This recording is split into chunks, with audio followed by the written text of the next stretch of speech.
Hi friends, आप सबका स्वागत है हमारे एक और नए वीडियो में, जिसमें हम जो है सो हमारा जो पेपर S1 है, जो हमारा जो S1 पेपर है, जिसका जो यूनिट 3 है, जो हमारा है शिक्षा के राजनीतिक एवं संवैधानिक संदर्भ। यानी जो हमारा जो इसमें जो शिक्षा में जो क्या संविधान में जो है सो शिक्षा के लिए प्रयास किए गए हैं हमारे देश में, वो सारी चीज़ों को हमको इसमें पढ़ना है। तो हमारा जो इसमें जो है सो हमारे बहुत एक पॉइंट हो चुका है यूनिट 3 का। आज हमारा सेकेंड पॉइंट होगा, जो हमारा है सार्वभौमिकरण की जो अवधारणा है और अवरोध जो है सो अवधारणा और अवरोध को हम देखेंगे इसमें। यानी जो हमारे जो इसकी आप सार्वभौमिकरण की जो क्या अभिप्राय है और अवरोध क्या है। यानी इसमें सार्वभौमिकरण जो हमारी शिक्षा का है, उसमें अवरोध क्या क्या रुकावटें आ रही हैं, क्यों रुकावटें आती हैं, ये सारे हम उस पर आज चर्चा करेंगे।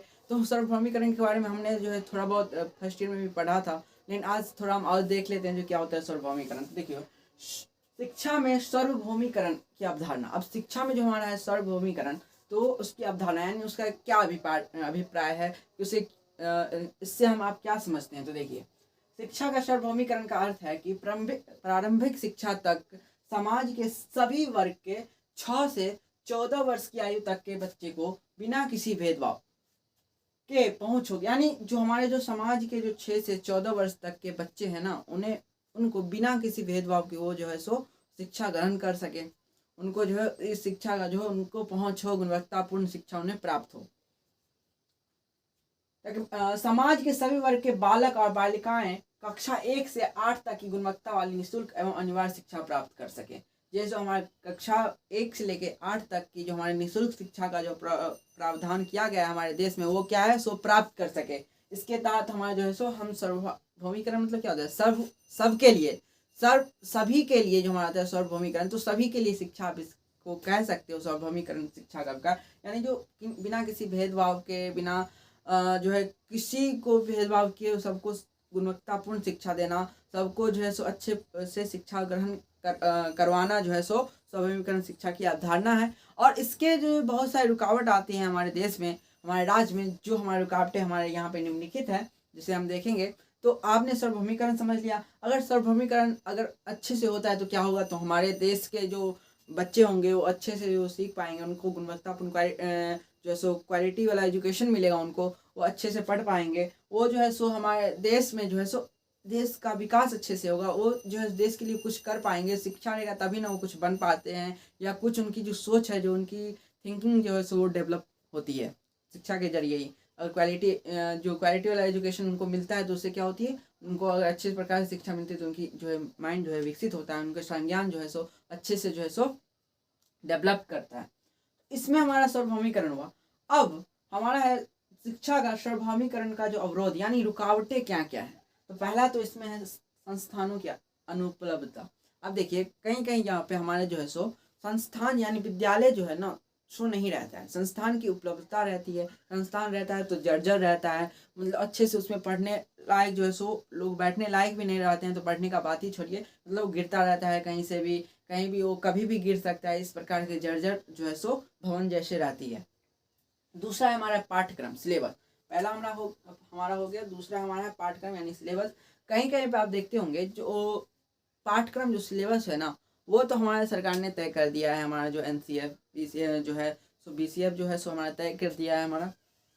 लेकिन आप देख रहे होंगे जो बहुत सारे ऐसे जगह पे होते हैं जहाँ पाठ्यक्रम पर हम उस अनुसार बच्चे को हम जो है सो पढ़ा नहीं पाते हैं। सिलेबस के अनुसार बच्चे जो है सो पढ़ नहीं पाते, एक सिलेबस नहीं कंप्लीट हो पाता है। सिलेबस अगर जिस क्लास में जैसा सिलेबस होना चाहिए उस प्रकार से बच्चे नहीं बन पाते हैं। जैसे आप 1-2 वाले बच्चे को जो 1-2 में जो सीखना चाहिए वो बच्चे को 3-4 में नहीं आता रहता है, जिसे 1-2 में ही आ जाना चाहिए। जिसमें क्या आती है, जो सिलेबस तो रहता है लेकिन बच्चे उस प्रकार तैयार नहीं हो पाते हैं, उस प्रकार वो रेडी नहीं रहते हैं जो उस पढ़ने के लिए। फिर उनको क्या करना था, फिर उनको बैक से पूरा पीछे से उनको सिखाना पड़ता है, तब जाके वो सिलेबस जो है जो सिलेबस में रहता है उसे पढ़ने के लिए तैयार हो पाते हैं। और सिलेबस भी कभी कभी जो पूरा क्लास में जो पूरे जो है सो कंप्लीट नहीं हो पाता है। तो ये तो हमारा हो गया पाठ्यक्रम करता है। तीसरा है गरीबी। गरीबी देखिए, जो भी देखिए गरीब रहता है वो क्या करता है, कोई एक आदमी कमाता है। गरीब तभी होगा ना जब बहुत सारे व्यक्ति जो हैं सो उसमें घर में बहुत सारे व्यक्ति हैं लेकिन कमाने वाला कोई एक हो। तो इसमें वो क्या करता है, जो गरीबी रहता है तो वो जो है सो 2-3 अपने बाल बच्चे को भी कहीं कहीं काम पे लगा देता है। जो बाल बच्चे उसको पढ़ने के लिए भी रहते हैं, 14 वर्ष से कम आयु के बच्चे भी रहते हैं, उसको भी काम पे लगा दिया जाता है जिसको इसको पढ़ने की उम्र है। तो उसमें गरीबी भी क्या है, शिक्षा को एक तरह से प्रभावित करती है। उसके बाद हमारा है प्रशासनिक कठिनाई। जो हमारा जो प्रशासनिक कठिनाई जो है, यानी आप देखिए कहीं पे ऐसा एज एग्जाम्पल मैं ले रहा हूँ, जो कहीं पे स्कूल भवन बना, अब वो विवादित जमीन है कहीं पे, मतलब अगर सरकार है को यहाँ पे अगर स्कूल बनता है कहीं पे भी, अगर वो कोई आदमी बोलता है जो ये ज़मीन मेरा है, वो केस कर देता है, तो वो क्या हो जाता है, विवादित ज़मीन होता है वो स्कूल, जो जहाँ पे वो बनता है वो विवादित हो जाता है। उसमें क्या प्रशासनिक दृष्टिकोण आने लगती है, फिर उसमें जो है बहुत सारे प्रतिबंध लगने प्रारंभ हो जाते हैं, जिससे हमारी शिक्षा प्रभावित होता है। ये क्या हमारा जो है सो प्रशासनिक कठिनाई हो। और अनेक एज मैं एग्जाम्पल लिया हूँ, आप जो और भी सोच के इसमें जो प्रशासनिक कठिनाई में लिख सकते हैं जो क्या सब आता है जो हमारा जो है सो अवरोध करता है। शिक्षा की गुणवत्ता में कमी क्या है, इसमें जो है शिक्षा की गुणवत्ता यानी क्वालिटी एजुकेशन में जो है सो क्या है, कमी है। यानी शिक्षा की गुणवत्ता, अगर देखिए गुणवत्ता है क्वालिटी, गुणवत्ता में क्या होता है क्वालिटी, जिसकी क्वालिटी जितनी अच्छी होती है, कोई भी कपड़ा के भी आप ले लीजिए तो क्या कपड़ा ज़्यादा दिन तक चलता है, अच्छा होता है। तो इसलिए शिक्षा की क्वालिटी यानी कोई शिक्षा भी इस प्रकार दिया जाए जो है गुणवत्तापूर्ण हो और एकदम आसानी से बच्चों को समझा दिया जाए, जो शिक्षा आगे चल के उसके जो है ज़िंदगी में काम आए, उसमें उसका जो वो पूर्ण प्रयोग उस ज्ञान का जो है उस शिक्षा का क्या पूर्ण प्रयोग अपने भविष्य में कर सके। इस प्रकार जो है उसका जो है सो शिक्षा में जो इस पर उसको दिया जाए, शिक्षा ग्रहण करवाया जाए।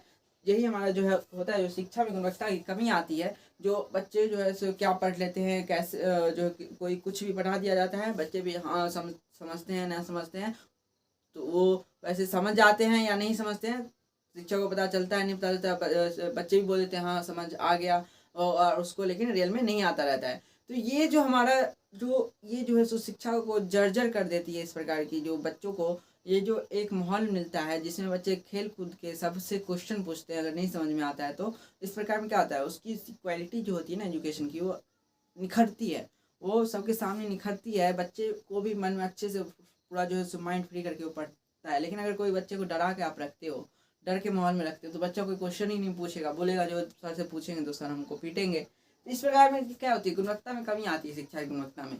तो बच्चों को जो आप पढ़ाएंगे वो समझा नहीं समझा वो ऐसे लेके अपना घर चला जाएगा। इसलिए जो है सो शिक्षा की गुणवत्ता में कमी भी जो है सो स्वाभाविकरण की जो है सो एक जो है अवरोध है।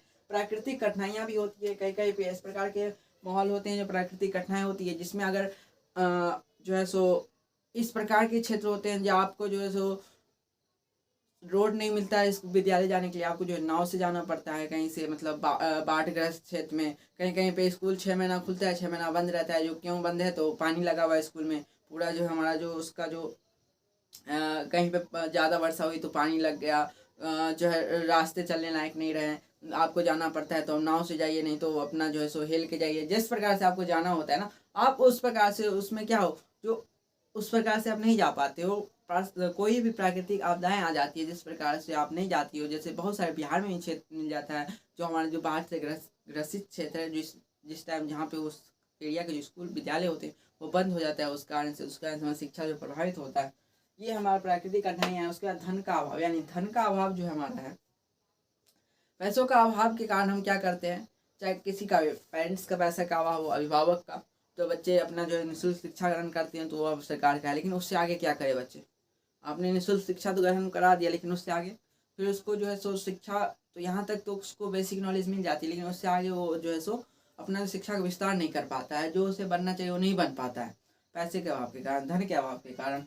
वही हमारा जो है और धन के अभाव के कारण स्वाभाविकरण भी नहीं हो पाता है। जैसे एज ए स्कूल का अगर प्रिंसिपल ही हो, अगर उसका उतना बजट नहीं आता है स्कूल में, तो उस स्कूल का क्या करता है, उस प्रकार वो विकास नहीं कर सकता है। अगर स्कूल का जो भवन है वो अगर उसमें प्लास्टर नहीं हुआ है, उसमें जो है सो आपका जो है सो रंग पेंट नहीं हुआ है, वो जर्जर है, उसे वो रिपेयर नहीं करवा रहा है, तो ये क्या होगा, धन के अभाव के कारण जो है शिक्षा क्या प्रभावित होगी। कभी ना कभी वो भवन जो है सो जर्जर होने लगेगा, गिरने लगेगा, सब डर के स्कूल जाएंगे नहीं बच्चे लोग, बच्चे का अभिभावक नहीं भेजेंगे जो नहीं जाना है वैसे स्कूल में, जो ऐसा ऐसा स्कूल का भी वहाँ पे गिर सकता है उसका छत वत। तो यही जो है धन के अभाव के कारण भी हमारा जो है होता है सो अवरोध होता है इसका शिक्षा का सार्वभौमिकरण का। तो ये हमारा उसका 8वां है पारिवारिक वातावरण। जो हमारा परिवार का जो माहौल होता है, जैसे आप मान के चलिए कोई आप जाते होंगे अभी रिलेशन प्लान में, तो देखते होंगे बच्चे, बहुत सारे उसमें बच्चे होते हैं, जो कुछ बच्चे तेज होते हैं, कुछ जो है उनको जो है सो वो कमज़ोर होते हैं पढ़ने में।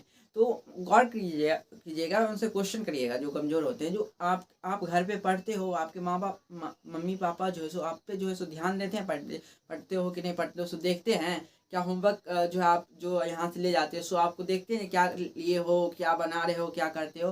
तो ज़्यादातर आंसर जो आता है वो ना ही आता है, क्योंकि उसको उस प्रकार माहौल नहीं मिल पाता है, उसके गार्जियन उस प्रकार टाइट नहीं हो पाते। हाँ जाओ, वो छोड़ देता है, फ्री का शिक्षा मिल रहा है, जाएगा स्कूल से आएगा बस अपने जो है सो हमारे घर के काम में या कहीं पे अपना जो खिला रहा है, मतलब स्कूल जो जिस जो स्कूल पढ़ा दिया वो पढ़ा दिया, अब वो घर पे कुछ करे ना पढ़े, उससे कोई मतलब नहीं था। तो ये जो आपका परिवार का जो बच्चे तेज होते हैं ना, उनको देखिए, उनके अभिभावक जो होते हैं, उनके पेरेंट्स उस पर जो है सो एकदम एक्टिव रहते हैं, क्या करते हैं, होमवर्क कर रहा है कि नहीं कर रहा है, क्या सीख के आया, जो क्या उसको देखते हैं क्या बनाया है कि नहीं बनाया है, किस प्रकार से इसको शिक्षक पढ़ा रहे हैं, ये सारी चीज़ उस पर क्या गौर किया रहता है, तो बच्चे उसके अच्छे से पढ़ाई करते हैं, अच्छे से डेवलप करते हैं। लेकिन जिसके माहौल उस प्रकार नहीं मिल पाता है परिवार में, तो उस प्रकार से वो डेवलप नहीं कर पाता है। और जिस परिवार में माहौल जो लड़ाई झगड़े का रहता है, अशांति का रहता है, तो उसमें बच्चे क्या नहीं पढ़ पाते हैं। तो ये सब हमारा जो है सो पारिवारिक वातावरण हुआ, जो हमारा इन्वायरमेंट, जो किस प्रकार के इन्वायरमेंट से वो आते हैं। उसके बाद लिंग भेद जो होता है, जैसे हमारा भेदभाव का कारण जो है सो जाति, या जो है हमारा जो है सो रंग भेद जो है, इसका जो है सो जाति ही नहीं है, एक हमारा लिंग भी है, जिसमें जो है हमारा स्त्री पुरुष में अभी भी बहुत सारे जो है हमारे जो है सो गाँवों में, जो पिछड़े गाँव में होते हैं, उनमें क्या किया जाता है, तो लड़कों को पढ़ाया जाता है, लड़कियों को नहीं पढ़ाया जाता है।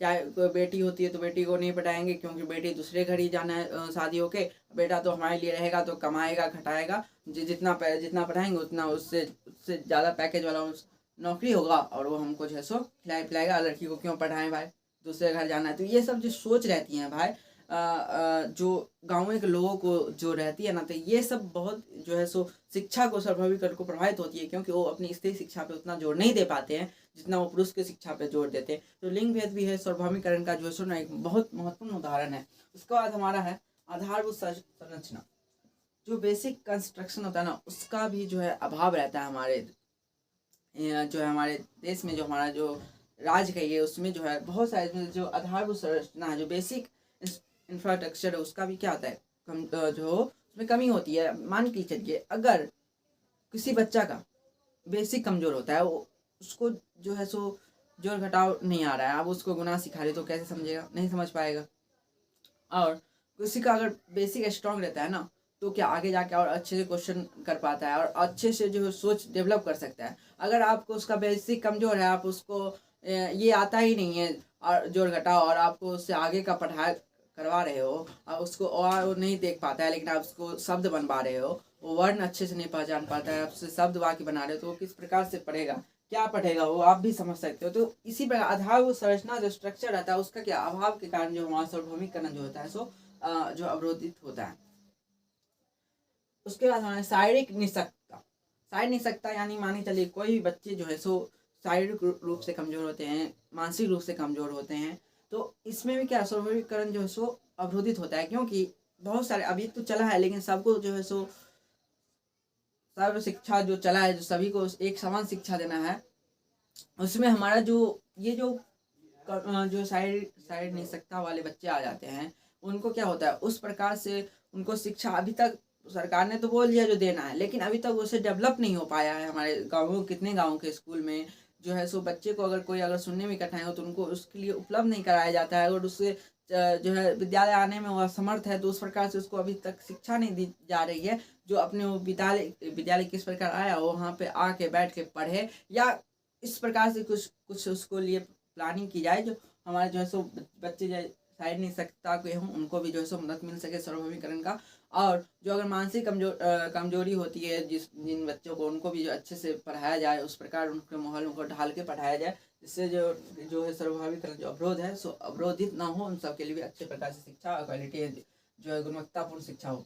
प्रेरणा का अभाव, जैसे मोटिवेशन, कोई भी चीज़ मोटिवेशन पे ही होता है। जैसे मैं आपके लिए वीडियो बनाता हूँ, तो आप वीडियो देखते हो, लाइक करते हो, इसलिए मैं बनाता हूँ, मुझे मोटिवेशन मिलती है, आप कमेंट करते हो, लाइक करते हो। तो कोई भी चीज़ ना आपके मोटिवेशन पे ही डिपेंड करता है, आपकी सोच में आप आंतरिक मोटिवेशन हो, यानी आपकी जो आधुनिक प्रेरणा हो या बाह्य प्रेरणा हो। प्रेरणा दो ही प्रकार की होती है, बाह्य प्रेरणा या जो है सो आंतरिक प्रेरणा। बाह्य प्रेरणा आप किसी की देख के सीखते हो, जो हाँ मुझे ये करना है, मैं जो है सो इसको देखा हूँ, ये बना है ऐसे प्रकार, इसको ऐसा सम्मान मिल रहा है तो मैं भी ऐसा करूँगा। और आंतरिक प्रेरणा क्या होती है, अपने के मन में जो हो वो उस प्रकार आप पढ़ाई, आप जैसे मेरे मन में है आंतरिक प्रेरणा जो मुझे पढ़ाना है, मुझे आके यहाँ पे जो है सो आपको ये सारी चीज़ बताना है, तो ये आंतरिक प्रेरणा होता है जो आप अपने मन से कर रहे हो।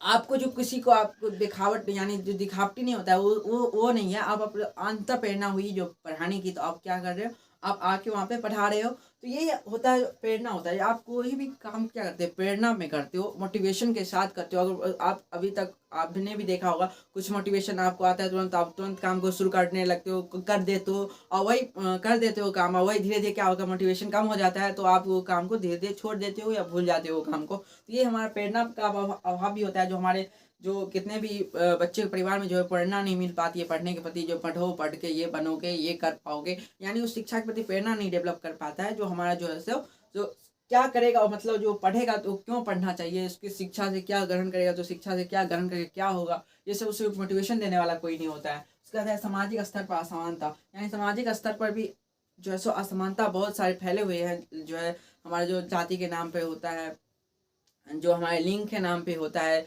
जो स्त्री शिक्षा को जो है सो लोगों ने सो कमज़ोर थी कर दिया है, जो स्त्री को जो है सो जो है लेडीज सबको नहीं पढ़ाया जाता है, बच्चियों को, और बच्चों को क्या जो है सो उसको स्ट्रॉन्ग किया जाता है, जो बच्चे को पढ़ाएंगे हम लड़की को पढ़ाएंगे, लड़की को नहीं पढ़ाएंगे, लड़के पे हम खर्च करेंगे, लड़की पे नहीं खर्च करेंगे। तो ये सारे जो हमारा आता है सामाजिक असमानता जो है सो भी हमारा जो है सो बहुत हद तक इसको जो है सो अवरोधित करता है।